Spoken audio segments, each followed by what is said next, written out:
This all comes down to Jokic, though, Oh, like you 100%. said, and the ways that they're getting Jokic the ball and the ways that they've adjusted to get Rudy Gobert out on the perimeter as opposed to around the basket in help situations.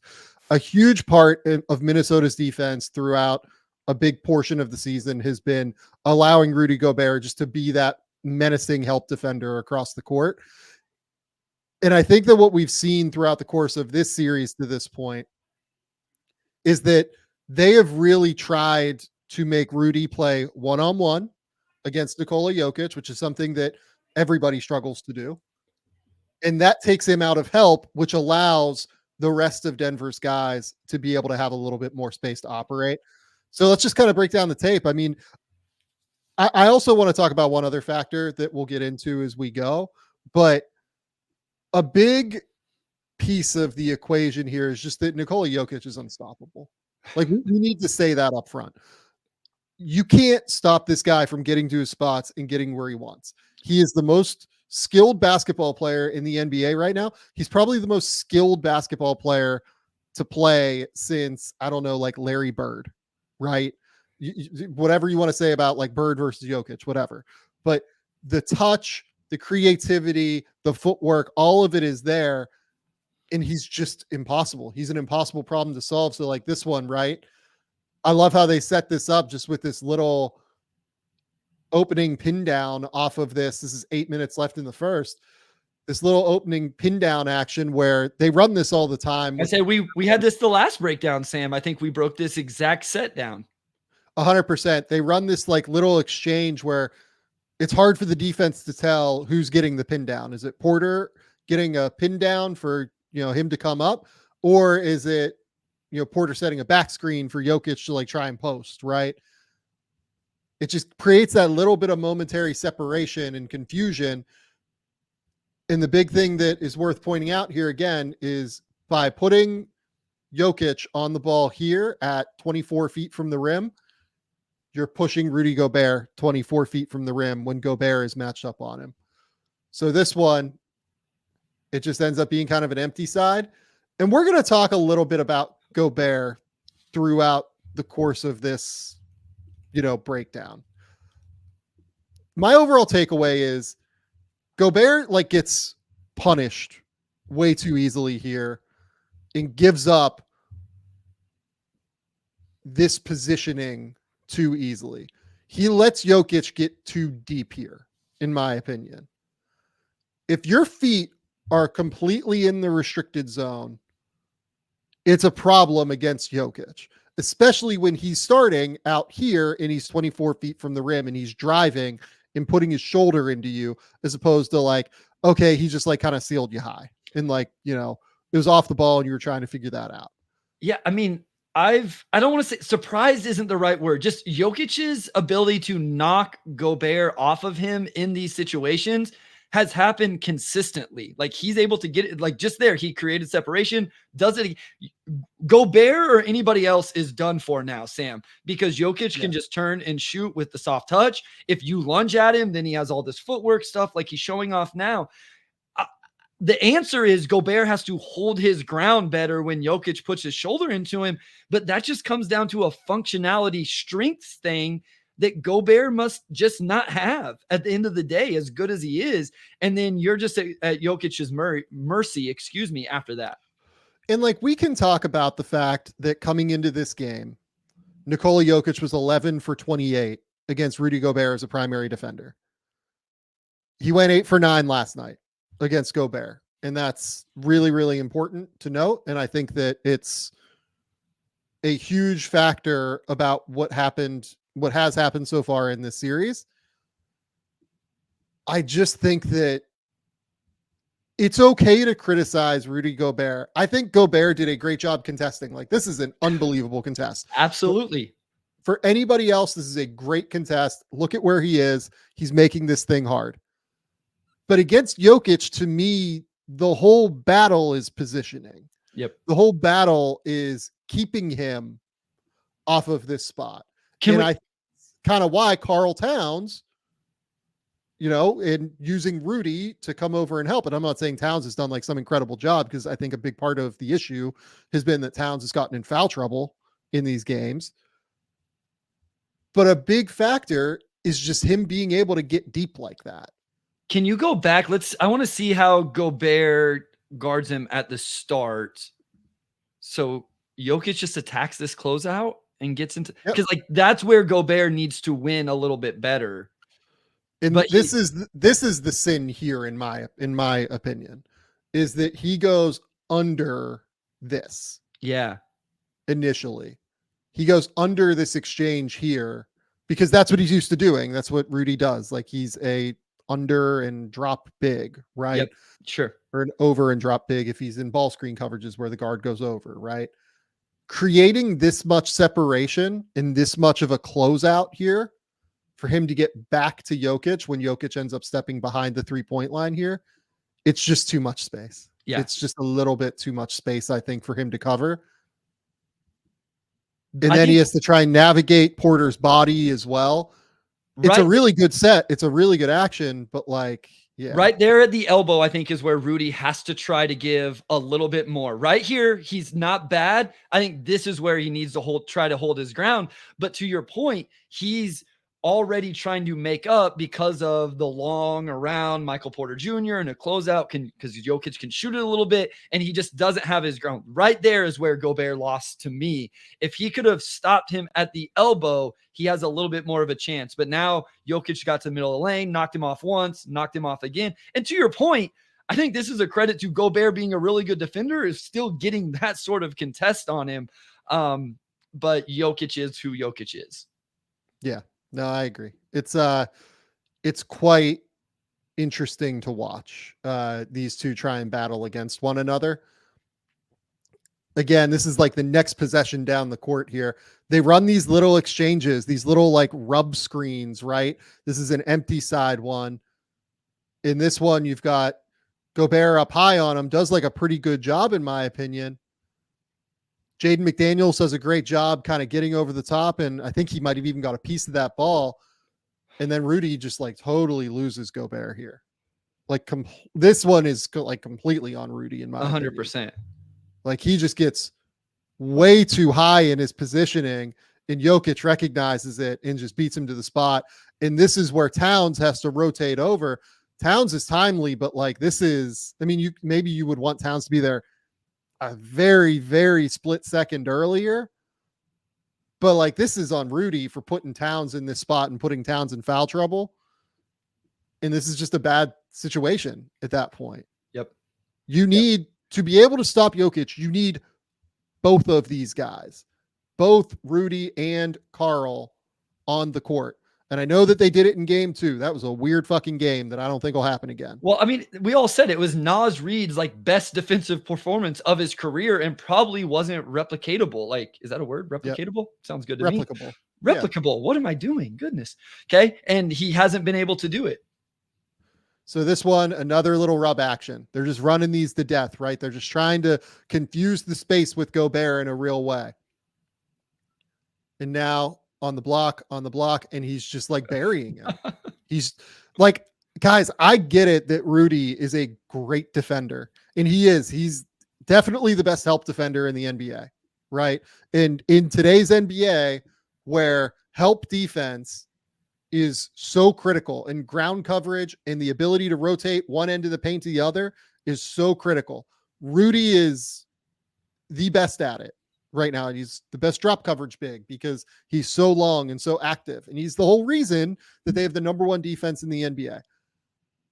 I am comfortable with there being a little bit of criticism for him giving up his positioning this easy.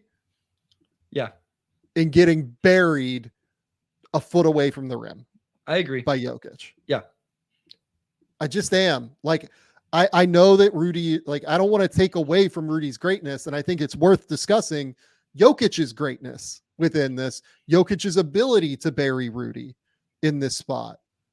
But Rudy's got to be able to give a little bit too here, I think. I would agree. Like, at the end of the day, you would hope that your anchor of the defense at his size is able to hold up better. I'm glad you put all these in here because I think these little exchanges and stuff, whether it They're should not or full not, screens. They're like no. little rub actions where they just confuse the space a little bit. And like, by the way, like Ant, I don't think navigates these super well yet. I thought he was pretty bad off the ball early in this game, to be quite honest. Off the ball, like Yeah. on the ball, he's a really good defender. He'll lock in all of that. I thought he had one. I think it was a sideline out of bounds where the Nuggets ended up getting a layup also because he tried to switch when he had no reason to switch, or similar. Like here, I guess is kind of the opposite. Where does he think Gobert's going to navigate it? I don't know. Murray's Well, doing a good job. Gobert like tries to get over the top here, thinking it's going to be like a true empty, right? So he's thinking this is just like it's almost like a pistol action, like an inverted pistol, which is like fucking crazy to think about, where Jokic is going to try and get downhill into all this space. And he tries to like shoot over the top of it here early because he has to do everything early because he's enormous and, has to be able to try and anticipate to be able to beat players to the spot. And he just guesses wrong on this one, right? And Jokic just crosses over. This is where realistically Ant has to kind of be available. And Rudy, again, like Rudy goes too early here, right? He does. And this is just like a wide open lane. And again, look at all the pressure you're putting on Karl Towns, having to rotate all the way across the play. If I was them, I don't really know why they opened the game with Rudy on Jokic. I did like the Towns. I know that like Jokic got him in foul trouble, and like that was probably why they wanted Towns' offense out there. They wanted, the ability to keep Towns out there and keep him out of foul trouble.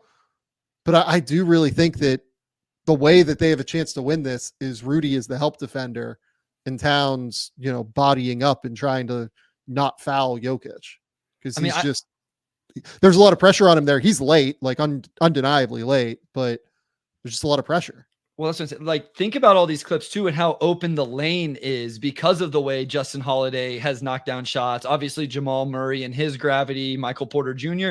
And then when Aaron Gordon is making shots and doing what he's been doing, you hug up just a little bit more. Gordon is almost 40% from three in the entirety of the playoffs. And so all of that combines for just really tough defense. And I feel like they did that a little bit with Gordon as well. When Rudy was on Gordon, they started letting Gordon almost play the point guard. Like, think how good this team is whenever you have your two bigs that can both essentially play point guard if you need them to get guys on the floor where you want them. He tips it to himself. I mean, that's just like Naz Reid can't guard him. Like there's no way to do it. Like he just gets such early deep post position here. Look at where Jokic's left foot is here. It's already in the restricted area and we are 18 seconds left on the shot clock. Yep. Like that's just it's just not doable for Minnesota, unfortunately. He pushes them out, but yeah, I mean that's just disgusting from Jokic. Again, now we've got Kyle Anderson on Jokic. Kyle Anderson's a really good defender. Kyle Anderson is just a little bit too small for him, unfortunately. This is just like an awesome empty ball screen. This is when you try to put two on the ball on the empty side, right? So they run this action, try to put two on the ball, and then just the slip to the rim by Reggie Jackson. Like this is just nasty, nasty offense that is exceptionally difficult to guard. Now we're in like 5-4 ball screen action from Jokic and Gordon, where Gordon's coming up, setting this early screen, and Jokic is going to come off of it. You're making Towns and Gobert guard on the perimeter. I mean, this is obscene, right? And then like nobody is super active here, but they do a good job of cutting it off. And then the screen into rescreen empty side action as always from these two. It creates a switch, which is key there. Yep. If you're going to end up doing this like screen into rescreen stuff when Gobert is on Jokic, you're probably going to end up with matchups where it's a peel because Ant is going to take like a weird angle around screens. And then you've just got Jokic on Ant, and that's, Ant's strong, but there's just no chance with his positioning. Like he's going to seal him and he's going to be it's going to be way too easy to score. This is just a hilarious one that I put on. He just sees immediately that Christian Brown after the make is leaking, think about how quickly you have to diagnose. Think about how quickly you have to count the Minnesota guys here. 1, 2, 3, 4, 5, and see that your guy here is streaking down the lane. Like, you have to count all of those early and process that as quickly as possible to recognize that I can throw this like way out there, let him run onto it and score. Just absurd stuff. Next, I think that they actually do like a fairly good job here in Minnesota of avoiding an Ant cross match onto Jokic. But the problem is that now you've got Jaden McDaniels on him, and that's still not a great matchup. Gobert recognizes that he has to be available to help over because, I mean, he just has to be in this spot, right? Like, there's just no. Jaden McDaniels is a great defender on the ball, but there's just no chance he's going to be able to guard Jokic on the block. Ant is out there. Is It's Reggie that? Jackson. No, That's that's what I thought. is I it? thought it was Reggie, but it might be Justin Holiday. It I almost don't looks know like who that is. it almost looks Can't like tell. Reggie's on this wing, so that might be Holiday over there. Yeah, you're right. But Aaron Gordon recognizes this. Aaron Gordon is one of the best cutters in the NBA, one of the best, smartest, people at reading his defender. Yeah, And when his defender goes over in to help, as soon as Rudy turns his back, Aaron's just available, right? And he knows that he's going to be available, and he knows he's going to be able to get the ball from Jokic because Jokic is going to find the angle underneath Rudy's arms with a pass fake to get it like between his legs, for fuck's sake. Like, I don't know how he's going to do it. I guess that like you kind of just need Ant to tag down here, and then you're like rotating I across. was gonna say, I think if Ant tags, if he throws it out, you have Anderson, then Monte Morris, and then McDaniels would rotate out to Christian Brown, and I don't think it's that bad of a rotation here. It's not, but it's Ant. You're putting a lot of pressure on Ant in that Yeah, case, sure. for sure. Like, you would love to see Ant help the helper here and like be available, but it's a lot of pressure on Ant, and he needs to make it. It's a rotation he needs to make. It's undeniably, like, to me, the two places where Anthony Edwards, where we've seen in these last couple of games where he needs to grow as a passer and playmaker, which we've talked about throughout the year. I thought he got better throughout the course of the season, and I think that stuff will come for him. It's also as a help defender, and that's where they've kind of been able to take advantage of some situations, unfortunately, for Minnesota in these last 3 games. This one, again, Jokic just running the court. I think they've done a better job getting up tempo. Denver too finds Christian Brown as the trailer there. Just Jokic being able to process things quicker than everybody else. Now you got Kyle Anderson on him again. Kyle Anderson, I don't totally know why Anderson is playing so far off of Jokic here. I think he got screened early in the possession, but then he never gets locked back in. He almost looks like he got confused. So early they set the little right there, they screen him. But then why are you like, I guess that they've probably told Minnesota guys, so I'm not going to kill Kyle Anderson for this. They've probably told Minnesota guys, hey, go under all of these early Jokic screens to try and be available to like stop him in any way that you can from establishing position, right? But Jokic here goes over, sets this screen after this, so he's essentially like, it's like screen the screener kind of in a way. Yep. But like Kyle's like in no man's land here. It's like it's not quite like it's like almost a ram screen. It's like a side ram screen into a ball screen. And it just kind of confuses Minnesota on what to do. But then like you said, like Kyle just never gets reattached. And Jokic just bangs this 3. You can see how confused early on in this possession that Ant and Rudy are as they try to navigate this one, right?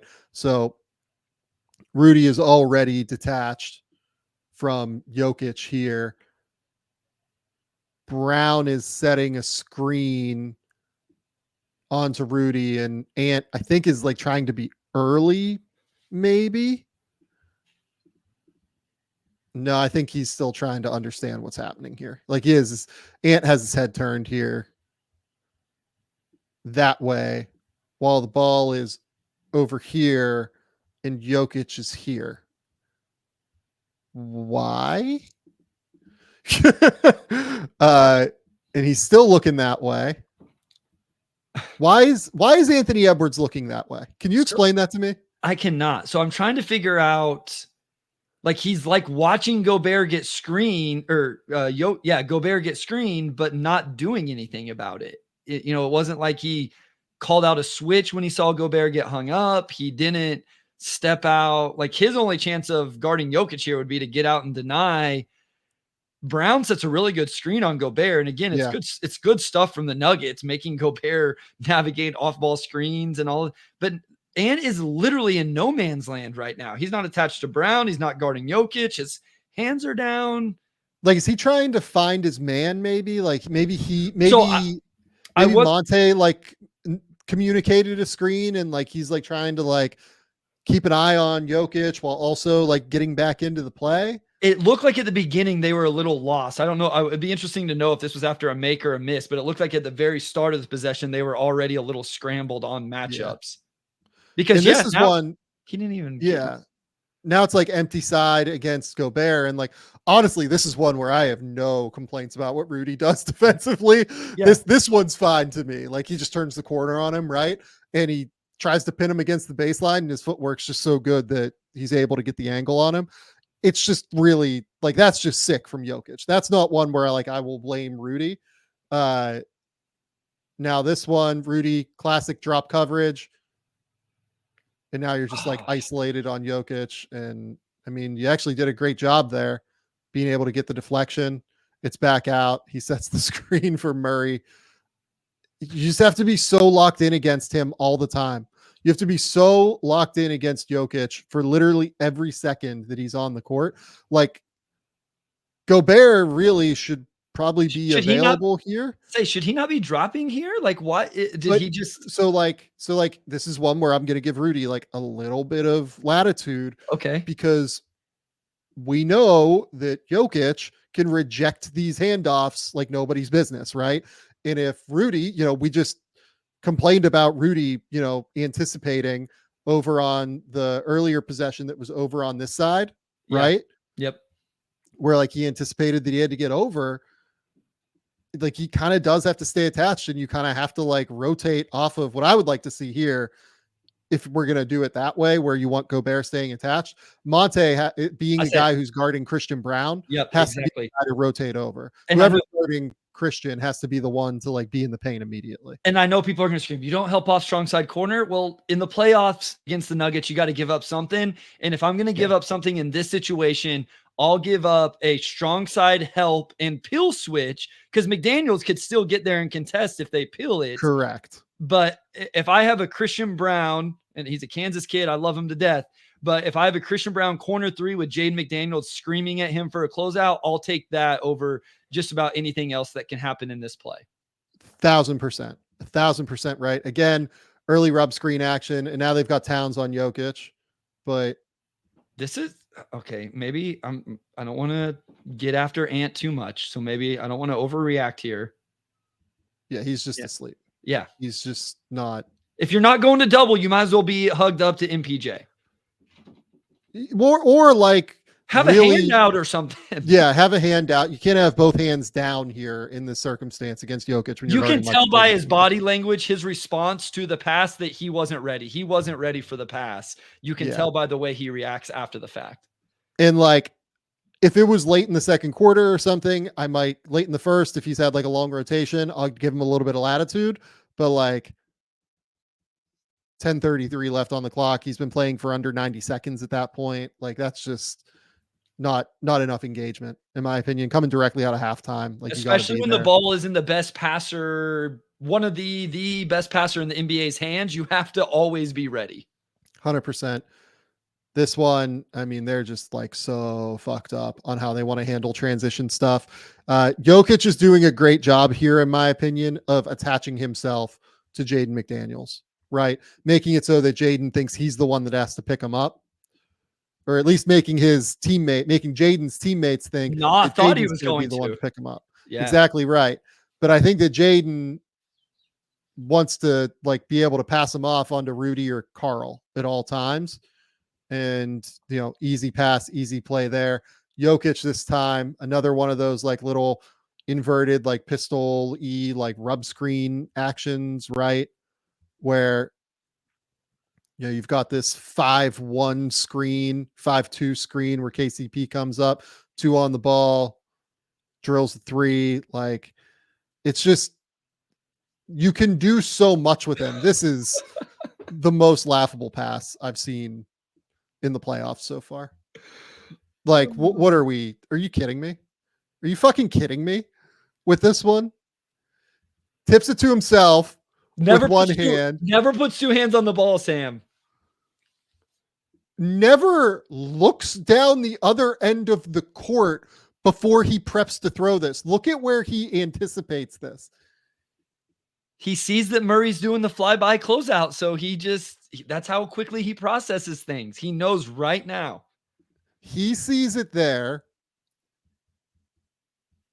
He looks. I think, sees here. I think he's looking at Nickeil Alexander-Walker here. I don't even think he's looking at Jamal here. And then he just sees Jamal last second and goes, yep, I'm just going to throw the home run pass. Yep. That's a dot too. It's unbelievable. Unbelievable that a human being can do that. Again, now we've got Towns on him.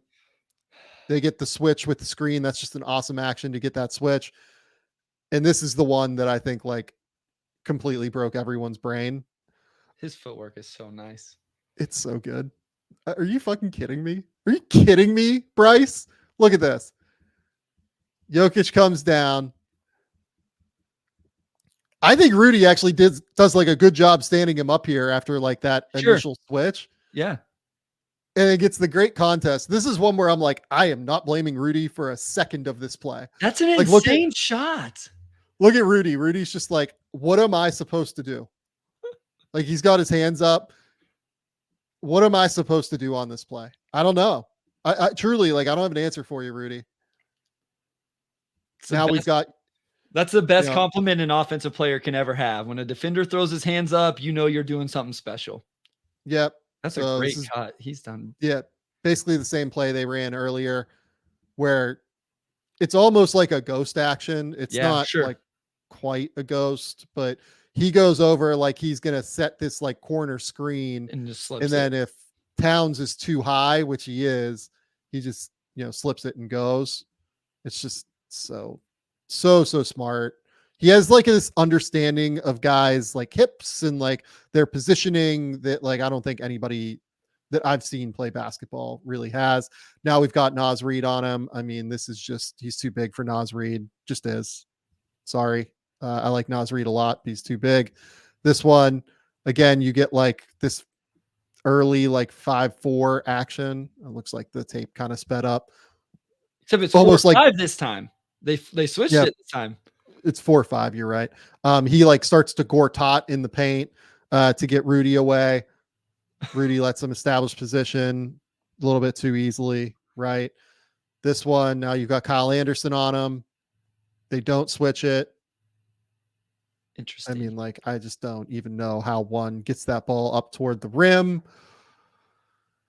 This one, you can see now Kyle Anderson again on the wing. We're into the end of the third quarter now. They just empty the play out. And yeah, I mean, it's too hard for Rudy to come over and make that rotation. Kyle's has to be stronger. I think these last 2 clips, Kyle knows he can't guard him, so he's just taking chances. Both of those, he went for steals, way overplayed. And it was just like, I'm going to go for a home run defensive play because I know I can't just be solid and guard him. Yep, that's right. This one here, it's like they look a little bit confused, Towns here, in terms of like who's going to pick up. I think that they want Towns to start picking up Jokic in transition, and Rudy is just like kind of sitting in the paint. So Towns is like, what's going on? What's going on? He's got both arms up like, hey, who's guarding ball? Who's picking up ball? They all assume Carl's going to pick up ball, but my guess is that Towns has been told to pick up Jokic in transition and try to get a body on him early if you can. That's a guess. Like I'm not in their meetings, but They've looked based a on the little way Towns confused is, in quite a few of these clips though, Sam, like just yeah. scrambling a little bit to get their matchups.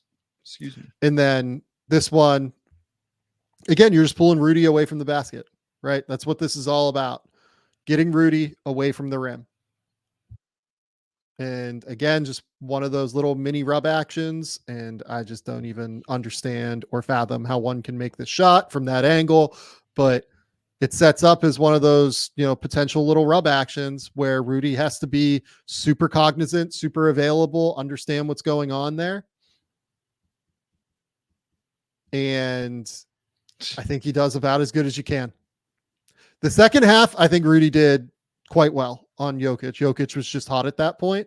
But this is why, like, you kind of can't let him get hot, right? Yep. Like, if he starts feeling it, it's curtains. And this is one that's just like gravity of Jokic, right? So this one, Ant like picks up Jokic in transition. It's like they're just trying to throw a lot of bodies at him. And this is a stunt from Towns, which tells me they're just trying to let Christian Brown be the one to beat them at this point, right? Trying to use Jokic or trying to use Gobert as the help man bites them in the ass. Then I think this is one of the last ones that we've got here. Early in transition to Gordon. And now empty turns into Christian Brown in the corner. Just all of these little actions that are so hard to guard. You pull Rudy away from the rim and he just bangs a three in his face. Like, I mean, what do you want? What do you want from him? Right. Yeah. Like Rudy did well in the second half. Like that's where I think people are giving Rudy credit or like, trying to absolve Rudy of blame. Right. And I think it's reasonable to absolve Rudy of some of that because it's greatness from Jokic. It's unbelievable play from Jokic. The problem is that I think Rudy's early errors that we kind of went through on tape there in the game got Jokic into rhythm. Yep. The way that the Timberwolves early in the first two games of the series bothered and hassled and got Jokic out of rhythm with doubles, with like weird little stunts and like using Jaden McDaniels' length to like kind of try and rake down on the ball and do things like that. They're going away from Jaden. Like that's a big piece here too. They're trying to keep Jaden out of the play, like in any way, shape, and form that they can. But I think that also I am comfortable blaming Rudy a little bit here in saying that the 4-time defensive player of the year should not let Nikola Jokic establish position on the, in the restricted area that easily. I agree. I think at the end of the day, if we're going to talk about defensive player of the year and we're going to say he's the defensive player of the year and he's going to be 4-time and all those things, you hold those people to a certain standard, even against the best offensive player, the MVP, and all of that. He does it to everybody. He does it to Anthony Davis too. I was gonna say, that is a great point that let's just make sure we don't act like Anthony Davis or Bam Adebayo or whoever is stopping this guy either. And let's remember this guy's greatness. Like